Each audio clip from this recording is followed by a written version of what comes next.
Le digital à tous les étages. Alors on va s'amuser un petit peu ensemble si vous le voulez bien. Puisqu'on parle de tous les étages, on va visiter les différents étages ensemble. On va commencer tout simplement par le rez-de-chaussée avec un peu la vitrine en quelque sorte, la relation client, ce qui fait le quotidien et la première approche de votre entreprise. Puis ensuite on montera dans les étages, on va dire au niveau des bureaux. Là, on s'intéressera à comment le digital est en train de modifier les habitudes de travail au quotidien. Et puis, on redescendra au sous-sol. Ce ne sera pas désagréable, ce sera même peut-être le plus intéressant, c'est-à-dire comment le digital transforme aussi l'ADN et les fondamentaux de l'entreprise au quotidien. Alors, je vous donne quand même 2 chiffres, je ne peux pas m'en empêcher, ça fait partie du travail. 2 éléments de sondage pour commencer cette discussion ensemble. D'abord, un sondage assez incroyable d'Omninov qui date de janvier dernier et qui prouve que une entreprise sur 4 n'a toujours pas de site internet. Ça, j'ai découvert ça ce matin et j'avoue que j'étais assez surpris. 24%, ce n'est pas le cas évidemment des entreprises qui sont dans cette salle et que vous représentez, ni de la fonction que vous êtes chargé d'avoir au sein de vos entreprises. Et puis, deuxième élément, on est à un jour de chiffre du chômage. Ça ne vous aura pas échappé. Mauvais chiffre pour ceux qui étaient dans les transports en commun ou devant Roland-Garros. Plus 0,7% sur le mois de mai, plus 26 200 demandeurs d'emploi au cours du mois de mai. Et on a un sondage Odoxa qui est paru aujourd'hui et qui montre que le digital, pour le coup, dans la recherche d'emploi est primordial, puisque 57% des employeurs et à peu près 75% des demandeurs d'emploi passent désormais par le digital et par les réseaux sociaux pour pouvoir trouver un travail. Donc, c'était juste histoire de dire, mais vous en étiez convaincus, que le digital est au cœur de nos entreprises et de vos métiers. Alors, si on commence par le rez-de-chaussée, j'ai envie qu'on commence. Alors, prenez chacun et chacune un micro. J'ai envie qu'on commence avec vous, Arnaud Beaufort, parce que quand on a évoqué le travail en direction de, on dirait peut-être pas une clientèle pour la bibliothèque, mais des usagers, vous m'avez dit, par exemple, il y a juste le Wi-Fi qui est en train de se développer, mais on y a passé des années pour pouvoir mettre le Wi-Fi à la Bibliothèque nationale de France. C'est bien ça, ça a été une longue discussion, notamment en interne avec les représentants du personnel. Alors c'est tout à fait exact. La Bibliothèque nationale de France, avec ses nombreux sites et ses nombreuses salles de lecture, avait le projet donc de permettre à chacun de se connecter en arrivant. Et très vite, les commissions d'hygiène et sécurité, de santé au travail ont pointé du doigt la dangerosité potentielle des ondes Wi-Fi. Et du coup, dans l'application très dure du principe de précaution, qui maintenant est constitutionnalisé, donc il ne s'agissait pas de rire avec ça, eh bien, nous avons équipé les salles de filaires de manière à ce que les gens puissent, avec leur ordinateur, se connecter. Mais maintenant, Apple arrive avec des ordinateurs qui n'ont plus de connectique, donc il fallait quand même aller plus loin. Et on a repassé le dossier cette année une première fois, et on s'est fait retoquer. C'est-à-dire qu'on avait l'entièreté de la parité syndicale contre nous, et du coup, on a décidé de modifier quand même lourdement notre projet. Donc on a pris un engagement de faire chuchoter toutes les bandes Wi-Fi.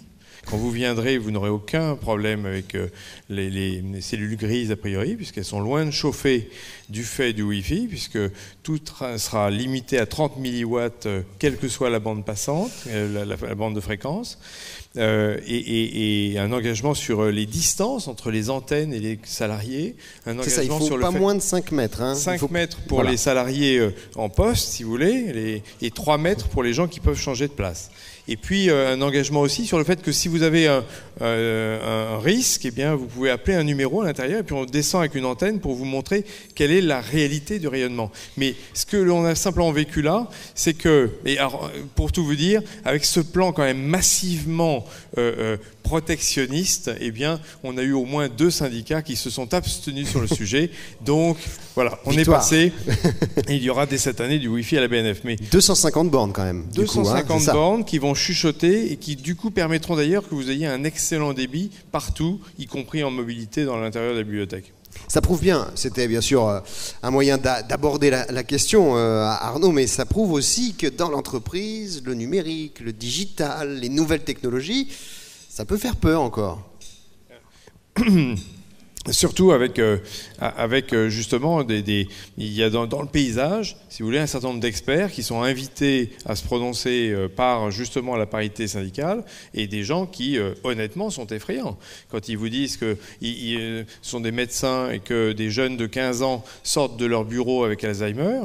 Vous dites, en effet, alors c'est qu'ils dormaient pendant toute la nuit avec leur portable sous l'oreiller. Bon, d'accord. Mais vous voyez, donc, avec ce genre d'exemple, on peut comprendre aussi que du coup, il y a une sorte de... Voilà, on va prendre le temps que des études soient faites. Alors, là-dessus, Dominique Desmarais, vous allez me dire, oui, mais bon, c'est la Bibliothèque nationale de France. C'est un petit peu la fonction publique, quelque part, c'est ça ?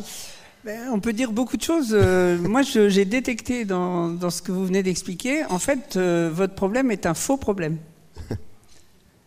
Alors, c'est un faux problème parce que vraisemblablement, c'est un objet de lutte et il n'y a pas de changement s'il n'y a pas de dialogue social, ça c'est clair. Et comme il n'y a pas de prévention s'il n'y a pas de dialogue social, je travaille aussi avec les CHSCT. Et moi, j'ai l'impression que votre problème ressemble à un faux problème. C'est-à-dire qu'il y a d'autres problèmes, mais qui ont trouvé matière à s'exprimer de cette façon-là. Et évidemment, là, vous atteignez les sommets du ridicule sur... pas vous, hein, personnellement. Merci. Mais, Sinon, la soirée s'annonce mal. On a encore un peu de temps à passer ensemble. Les sommets du ridicule dans les problèmes du dialogue social. Parce que, bien évidemment, les revendications que vous évoquez, elles sont aussi ridicules. C'est-à-dire que ça n'a aucun sens. Et les experts qui interviennent sont dramatiquement ridicules. Elles avaient une légitimité quand même, donc il faut l'entendre. La légitimité n'empêche pas le ridicule. Mais moi, je vous encouragerais, mais on peut se revoir, c'est pas un problème. Je pense qu'il y a un faux problème. Par contre, il y a d'autres problèmes en dessous qu'il faut résoudre. Et dans toutes les démarches de changement, il y a toujours des faux problèmes. Alors justement, on va en parler de ces démarches de changement avec vous, Fabrice Gérard, parce que vous, votre dialogue, votre discours au quotidien, c'est justement d'aller voir les équipes, et notamment les équipes des services généraux, et de leur dire le digital, c'est ce qui va changer la vie, c'est ce qui va changer notre image. Oui, tout à fait. Alors moi, j'ai un double rôle, donc qui est DSI et services généraux, et il se trouve qu'en arrivant dans ce poste, j'ai essayé de faire passer l'idée que les outils pouvaient être les mêmes entre l'informatique, on va dire le helpdesk, et les services généraux, parce que dans les deux cas, il y a un service à donner. Et pour cela, l'idée, ça a été de mettre en place les mêmes outils, entre autres de soumission de demande, c'est-à-dire que les utilisateurs, au lieu de croiser quelqu'un des services généraux dans les couloirs, de demander quelque chose avec un petit peu de chance que cette chose soit oubliée, les utilisateurs ont la même démarche qu'ils avaient depuis des années pour la partie micro, poste de travail, c'est-à-dire qu'ils soumettent leurs demandes de manière extrêmement simple sur un portail, ce qui fait que derrière, toutes les demandes sont référencées, sont derrière traitées, enfin distribuées aux différents agents et derrière traitées. Et là, l'appréhension des agents, ça a été très vite d'un flicage, d'une manière de les surveiller. Et en fait, l'idée, ça a été, une fois de plus, de leur montrer que c'était bénéfique, ça pouvait leur être bénéfique, parce qu'à partir du moment où on délivre un bien meilleur service, parce qu'on a une traçabilité de toutes les demandes, on a du coup une traçabilité éventuellement de la réponse qui a été donnée à ces demandes, eh bien, la qualité du service, elle est perçue par les utilisateurs, et on a une vraie amélioration de leur image, de l'image des services généraux dans l'ensemble, mais également de l'image de chaque individu travaillant au niveau des services généraux. C'est-à-dire qu'en gros, si je vous écoute bien, les services généraux deviennent une sorte de e-lab, comme on dit dans les médias, c'est-à-dire en gros, là où on expérimente les nouvelles technologies, là où on utilise et où on sait se servir avant tout le monde. C'est vraiment ça, parce que c'est pas toujours l'image que renvoient les services généraux. C'est en partie un e-lab, puisque effectivement, ils vont utiliser des technologies que d'autres services ne vont pas forcément utiliser.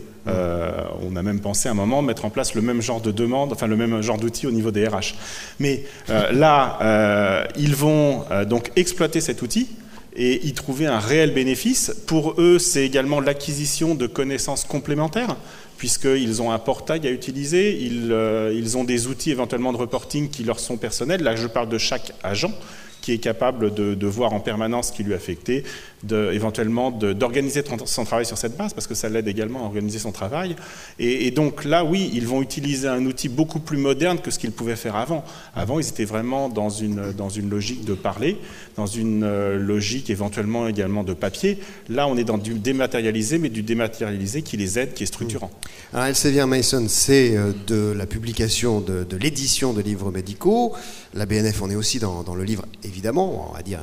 fonction XXL, là pour le coup, puisque vous travaillez très certainement avec Elsevier pour enregistrer notamment les nouvelles parutions au sein de la BNF. J'ai envie de dire... On est clients. Voilà, vous travaillez ensemble, mais simplement, est-ce que la pire crainte que peuvent avoir ceux qui travaillent, et notamment peut-être les services généraux au sein de la BNF elle-même, c'est pas d'un seul coup au-delà du flicage dans un premier temps, parce qu'on parlera ensuite de la perception interne, mais vis-à-vis des clients, vis-à-vis de l'extérieur, du piratage justement. Est-ce que l'entreprise, du fait du digital, ne devient pas trop ouverte ? Alors, un des piliers fondateurs de la Bibliothèque nationale, c'est le dépôt légal. Et le dépôt légal réside sur le fait de l'engagement que prend l'établissement de ne pas communiquer largement les ouvrages qui nous sont gracieusement envoyés par l'ensemble des éditeurs en France. En effet, et le numérique n'a rien changé à cette règle. Nous devons être un coffre-fort pour l'ensemble de la matière culturelle qui nous est déposée, que nous sauvegardons, préservons, transmettons aux générations futures. Mais en effet, il ne faudrait en aucun cas que lorsqu'on nous dépose un e-book, cet e-book se retrouve en téléchargement ou même à travers une faille de sécurité. Et ça veut bien dire que c'est un risque supplémentaire. Donc c'est un risque à gérer et on a en effet un coffre-fort de données qui, je le souhaite, en tout cas on met suffisamment d'argent dedans, je l'espère, pour assurer sa sécurité. Et après, c'est vrai qu'on a quand même aussi une mission culturelle autour de tout ce qui est le domaine public. Et là, le numérique, j'espère que nombreux sont ceux parmi vous qui utilisent notre bibliothèque numérique Gallica, c'est quand même un vecteur justement de grande diffusion. C'est-à-dire que là où il fallait venir à la BNF pour consulter des documents d'une valeur patrimoniale formidable, aujourd'hui, vous pouvez déjà en voir l'avatar numérique de chez vous.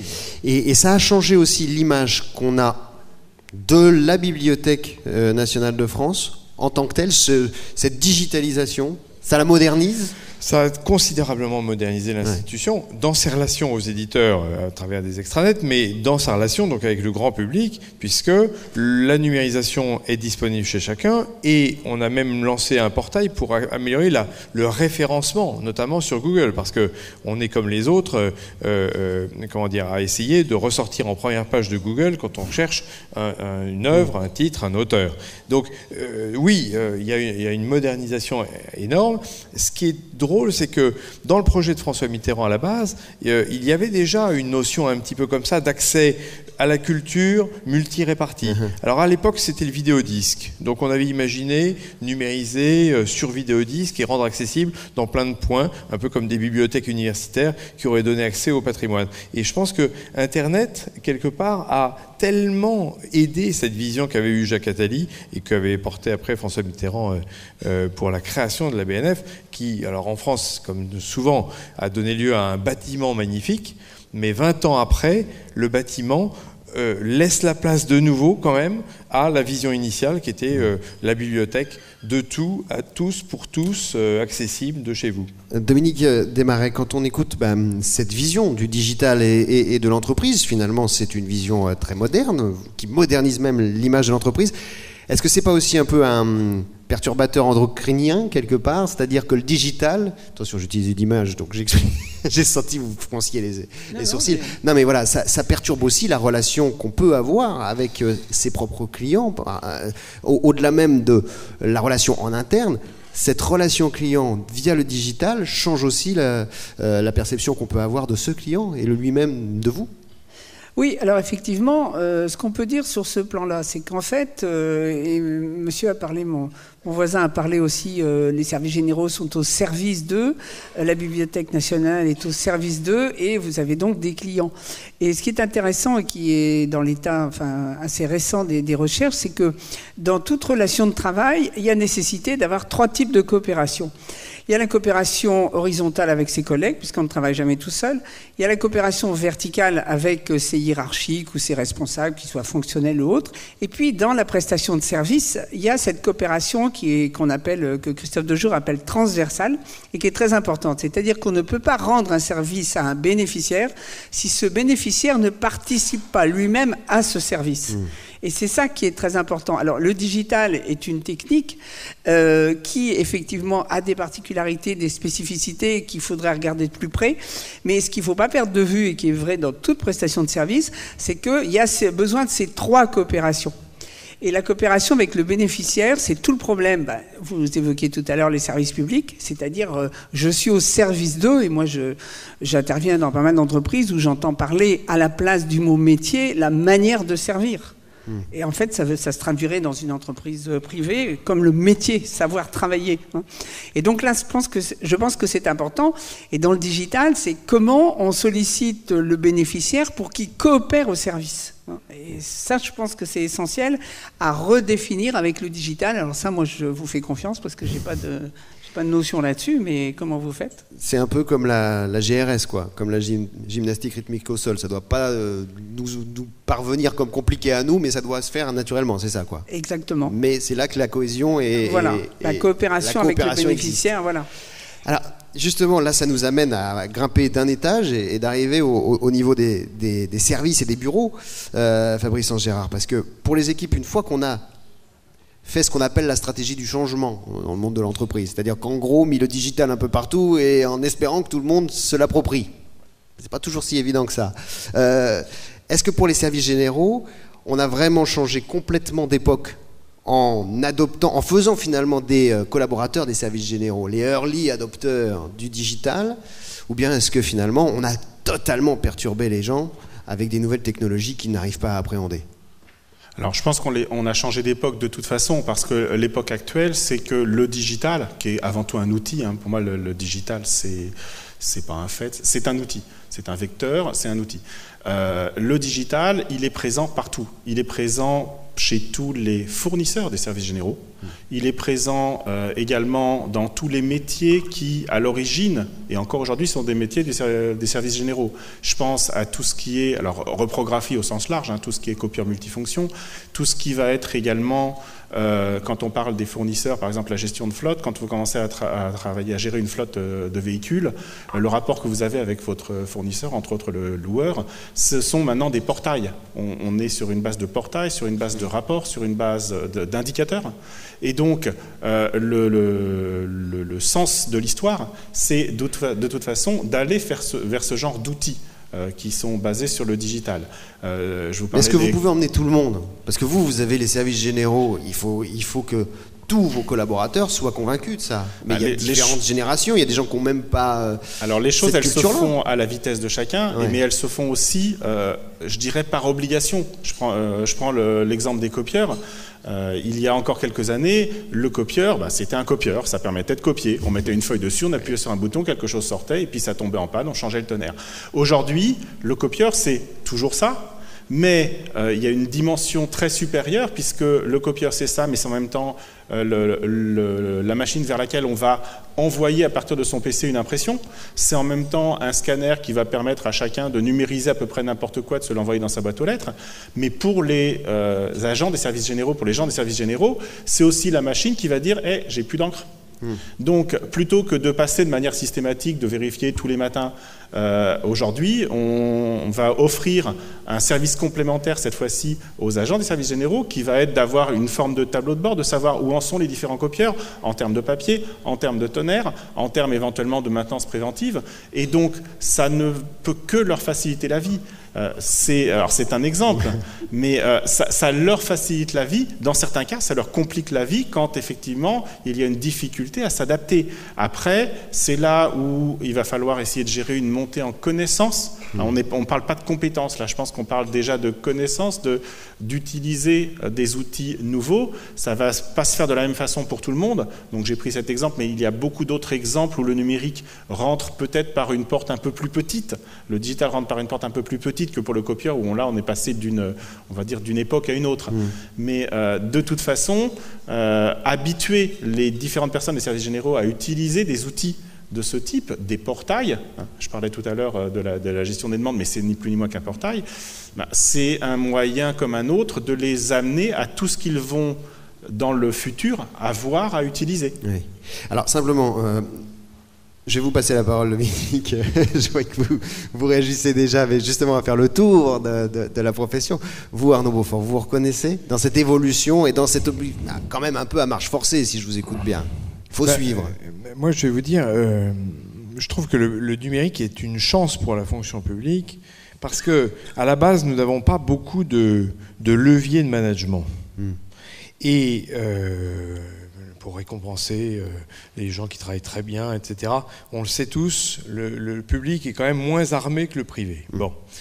Et du coup, le numérique, c'est l'occasion de remettre vraiment du collectif dans le navire, parce que là où on n'a pas le chiffre d'affaires comme moteur ou comme étalon, on va avoir les audiences, la réussite de certains projets. Quand la BNF a reçu le prix Stanford de l'innovation, c'est pas rien. C'est l'université qui a vu la naissance de Facebook, d'Apple.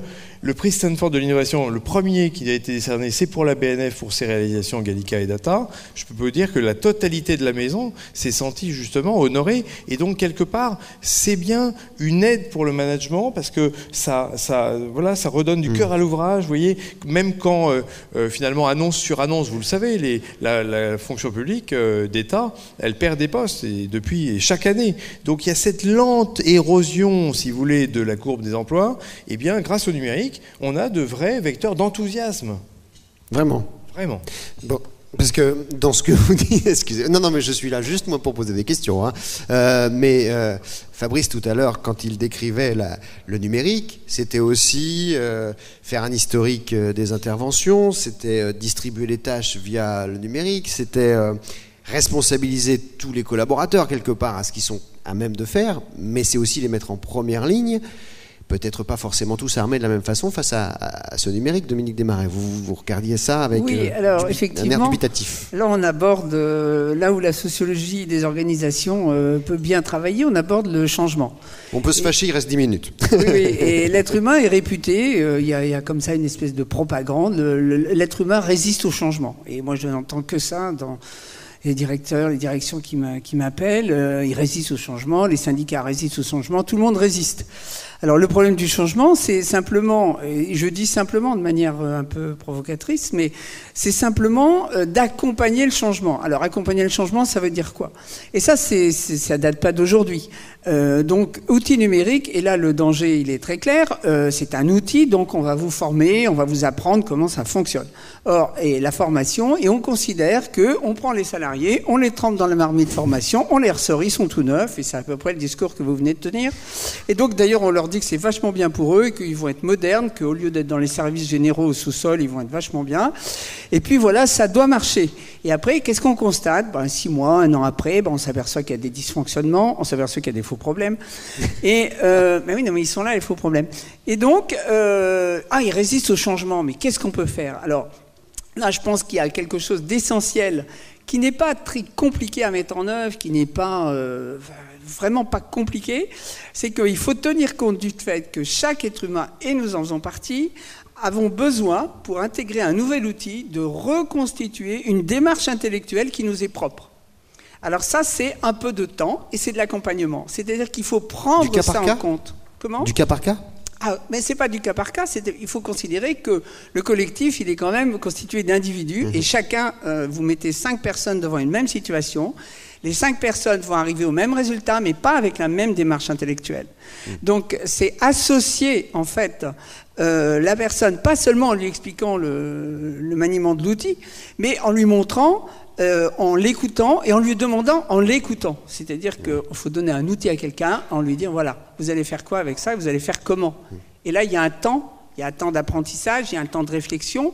Et quand vous faisiez référence au fait que ça recollectivise les gens, effectivement, il faut faire ça avec les équipes. C'est eux qui vont trouver la meilleure façon d'utiliser l'outil, qui ne sera pas forcément dans le mode d'emploi du constructeur d'ailleurs, mais ils vont trouver des trucs, parce que l'être humain, dans le travail, il constitue son identité. Et c'est un enjeu très fort. Et cet enjeu très fort, il a l'occasion de concourir à nouveau pour cet enjeu, dans une perspective de changement. Et ça, c'est très important. J'ai le droit à une anecdote. Oui, bien sûr. J'ai plusieurs clients, dont un, la SNCF, et je ne vais pas dire des choses, je vais dire des choses très bien sur la SNCF. Donc, les secteurs de surveillance des rails, j'ai pas les bons termes, mais les secteurs de surveillance se sont agrandis, donc il y a moins de personnes. Et donc, moi, on m'a expliqué que le métier, comme vous venez de dire, ça allait être vachement bien. Et d'ailleurs, on va lui donner un GPS. Donc on lui apprend à se servir de son GPS. Sauf que le monsieur en question, pendant 20 ans, 25 ans, 30 ans, il connaissait tous les arbres qui étaient sur les rails, il avait son territoire de 15 km, il connaissait tout par cœur. Là, il a 80 km. La seule chose à faire, c'est de l'accompagner pendant 2 jours et de faire à pied, en voiture, je ne sais pas quoi, tout le réseau pour qu'il repère les marronniers, les arbres, les peupliers, les choses qui vont tomber, les animaux qui vont s'évader, c'est tout. Et ça, on ne le fait pas. Et c'est pas compliqué, je vais être vulgaire, ça coûte pas cher, mais je pense que ça peut être très utile dans l'appréciation du changement. Et lui va reconstituer, il va se souvenir, le GPS, ça lui sert à rien. Alors justement, Fabrice Saint-Gérard, je vous voyais à la fois acquiescer, mais vous disiez quoi? Oui, ça je l'ai fait, j'ai eu bon, ou peut-être que j'aurais dû m'inspirer de ça. À l'occurrence, là, moi j'ai plutôt parlé des outils jusqu'à présent, j'ai pas parlé des méthodes. Oui. Il se trouve que dans les 2 projets dont je vous ai parlé, effectivement, il y a eu une phase d'accompagnement au changement qui a été très importante. Si on prend le projet qui a été de mettre en place cet outil, donc ce portail pour les utilisateurs pour soumettre leurs demandes et derrière l'affectation. Avant de mettre tout ça en place, en fait, on a travaillé avec les différents agents qui, quelque part, sur le terrain, au jour le jour, connaissent les types de demandes, les types de besoins. Et c'est donc avec eux qu'on a préparé, je dirais, le paramétrage de l'outil, c'est-à-dire quels sont les différents types de besoins que l'on va présenter à l'utilisateur. Derrière, quels sont les différents types de, cette fois-ci, de travail, puisqu'il y a un besoin, il y a un type de besoin au départ et puis il y a un type de travail, un type de tâche ensuite.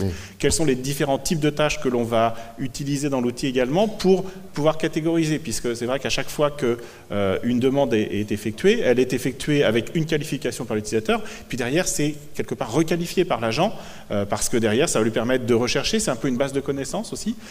Et donc là on a associé les agents au paramétrage, mais à la définition de ce paramétrage. Ça veut dire que, vous avez utilisé un terme tout à l'heure qui est justement celui qu'on a essayé de mettre en avant, l'appropriation.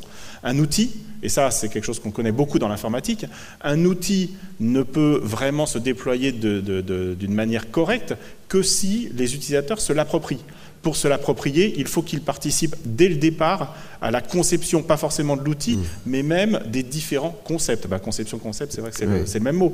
Mais il faut qu'en amont, ils préparent sa mise en place, qu'ils définissent leurs besoins, leurs attentes, et que derrière, l'outil soit capable de répondre à ces besoins, à ces attentes, ou en tout cas qu'ils soient capables, eux, de faire le lien entre ce que eux voyaient de cet outil, ou comme besoin, et la déclinaison en termes de tâches que l'outil a apporté. Oui, Dominique. Oui, et ça c'est très important parce qu'en fait ce qui se passe dans le travail, et nous sommes tous confrontés à ça, c'est qu'il y a la théorie, c'est-à-dire ce que les ergonomes appellent le travail prescrit, et puis la réalité ne se présente jamais comme on l'a prévu.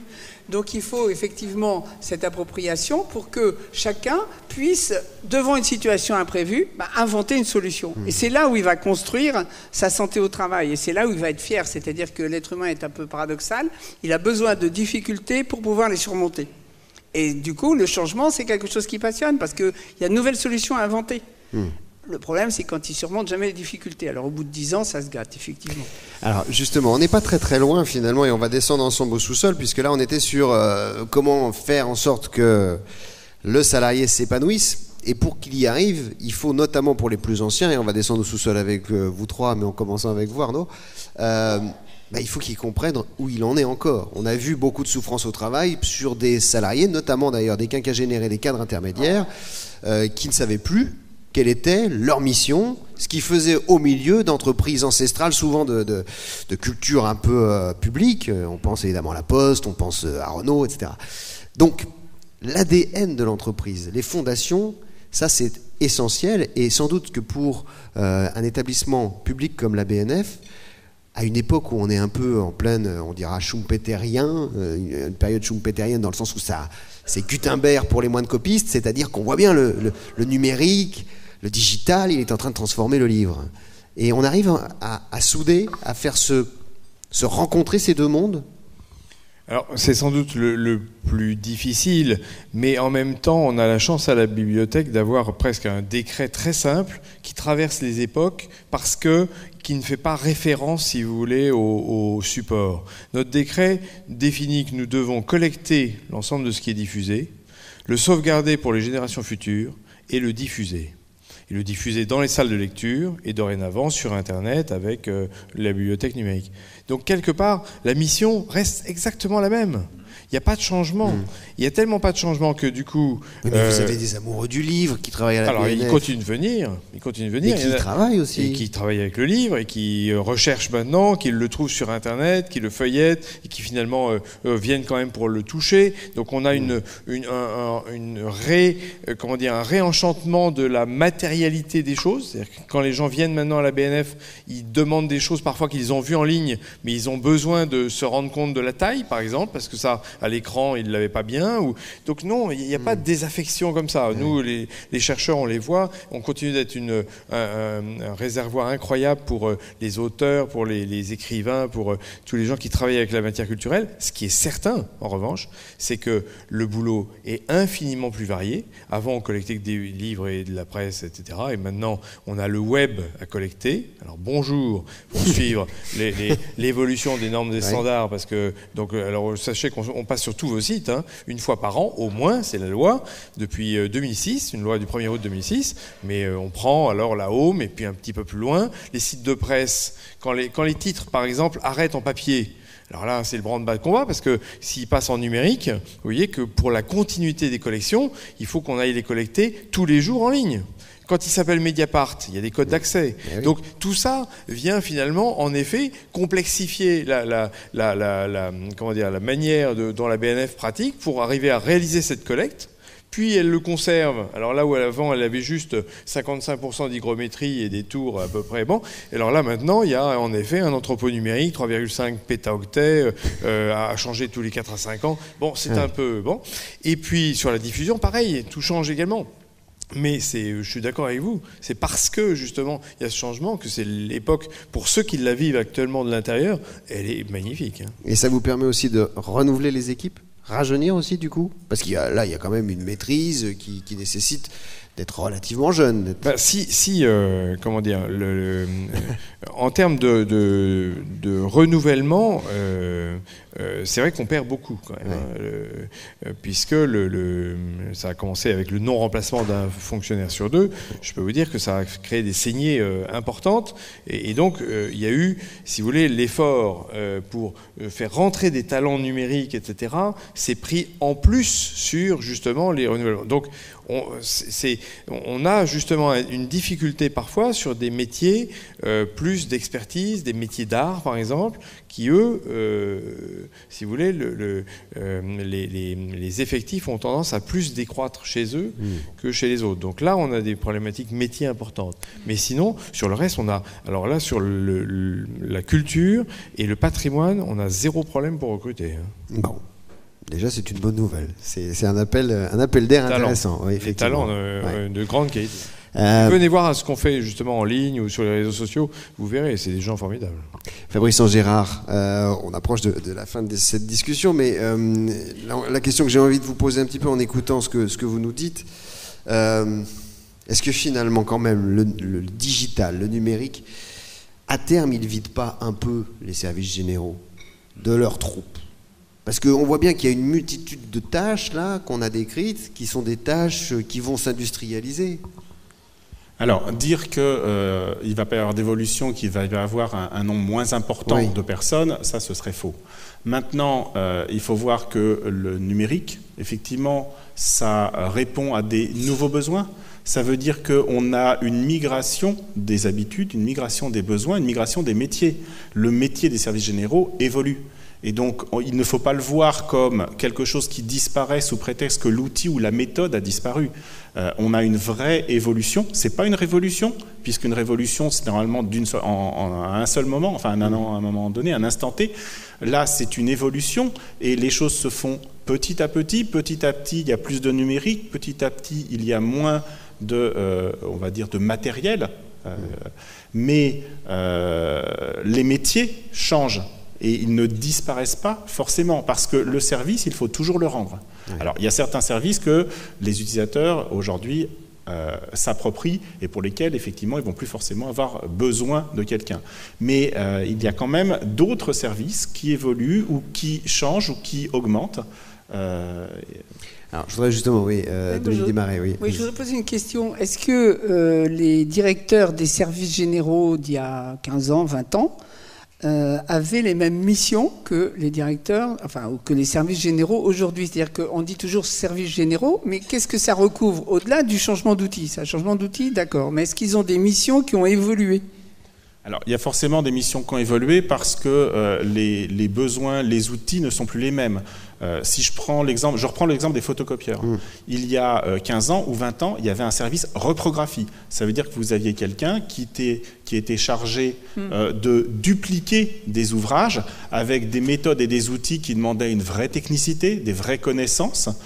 Aujourd'hui, cette partie reprographie, tout un chacun quasiment est capable de le faire, et c'est éventuellement, nous on est éditeur, donc c'est une problématique qui existe chez nous, c'est éventuellement quand il va falloir reproduire des livres entiers, ou quand il va falloir faire des impressions en grand nombre, d'un grand nombre de pages en grand nombre, où là on va encore, nous services généraux, prendre le relais sur l'utilisateur, mais l'utilisateur est beaucoup plus autonome là-dessus. Alors c'est vrai qu'il y a 15-20 ans, on appelait les services généraux parce qu'il n'y avait plus de papier dans la photocopieuse. Là maintenant, c'est la photocopieuse, si je vous ai bien écouté, qui prévient le gars des services généraux qu'il faut remettre du papier dans la... Oui, mais donc on n'a plus affaire aux services généraux de la même façon, déjà, rien que ça. Oui, mais l'utilisateur récupère un certain nombre de tâches qu'il n'avait pas avant. Bien sûr, bien sûr. Donc là, on entend aussi ça. Je suis obligé de faire des choses qui ne sont pas mon métier, je suis obligé de... Voilà, et c'est là où je voulais en venir, et je pense que ce sera la conclusion aussi avec vous, Dominique, mais simplement, je voudrais bien préciser cette question, parce que vous dites, c'est pas une révolution, c'est une évolution. Mais enfin, vous avez dans vos équipes, dans les services généraux, des gens qui ont donc une carrière entre 30 et 35 ans. Ça veut dire que ces gens-là ont commencé avec le début des PC, ils ont vu arriver Internet, c'était déjà plus leur monde quelque part, et puis là ils ont les tablettes, la mobilité, et c'est un autre univers. Ils ont 50 ans, ils ont 55 ans, ils sont peut-être un peu perdus quand même là. Alors certains sont perdus, je ne vais pas vous dire le contraire, mais les choses ont évolué. Ça va très vite comme évolution. Oui, mais tout a évolué. Si on prend même le courrier, les machines qui permettent de trier le courrier ou simplement d'oblitérer. À l'époque, c'était du tout mécanique. Aujourd'hui, c'est un ordinateur qui les pilote. Sauf qu'on n'est pas passé du tout mécanique à l'ordinateur qui pilote. On a eu des versions différentes au cours des années qui font que les gens se sont adaptés. Alors, très clairement, oui, il y a un changement. Maintenant, les gens vieillissent au fur et à mesure où les technologies évoluent. Et du coup... ils partent à un moment ou à un autre, c'est la vie normale. C'est pour ça que je parle d'évolution et pas forcément de révolution. On n'est pas à l'âge de glace qui est arrivé parce qu'une météorite a frappé la Terre. Les choses se font petit à petit. Après, ça dépend des domaines. Dominique Desmarais, un mot de conclusion. La conclusion, manifestement, la question, que ce soit pour le digital ou pour autre chose, c'est la question du changement. Et la question du changement, il faut la poser à travers la question du travail. C'est-à-dire que moi, je vois, vous évoquiez la souffrance au travail. Effectivement, moi, j'ai beaucoup de demandes sur ce sujet-là. En fait, ce dont souffrent les gens, les salariés, les agents, enfin la plupart des gens qui travaillent, c'est de ne pas pouvoir bien faire leur travail. Et alors, quand je dis bien faire leur travail, et c'est là où intervient l'évolution, c'est bien faire leur travail comme ils l'ont toujours bien fait. Et si on ne leur explique pas qu'aujourd'hui, pour des tas de raisons qui sont autour, et c'est ça l'accompagnement du changement, c'est-à-dire c'est reconstruire l'univers en leur expliquant que ce travail fait de cette façon-là n'est plus possible aujourd'hui. Et c'est là où on peut introduire le nouvel outil. Et toujours de la même façon, en associant, en fait, pour trouver... Et là, l'être humain va s'emparer du nouvel outil et il va en trouver d'autres utilisations, parce qu'il essaiera toujours de trouver une solution. Merci à vous trois, à Arnaud Beaufort, directeur général adjoint et directeur des services et réseaux de la Bibliothèque nationale de France. 650 personnes sur le numérique quand même, qui travaillent avec vous. Absolument. Fabrice Angérard, directeur des systèmes d'information et des services généraux chez Elsevier. Merci. Et Dominique Desmarais, sociologue, donc, d'avoir été avec nous. Je précise, puisque je reste avec vous dans la salle pour ne pas me faire lyncher, que je ne dis pas que toutes les personnes de 50-55 ans sont larguées par rapport aux nouvelles technologies. Et je vous remercie de votre attention. Je vous souhaite une très très bonne fin de soirée. Merci.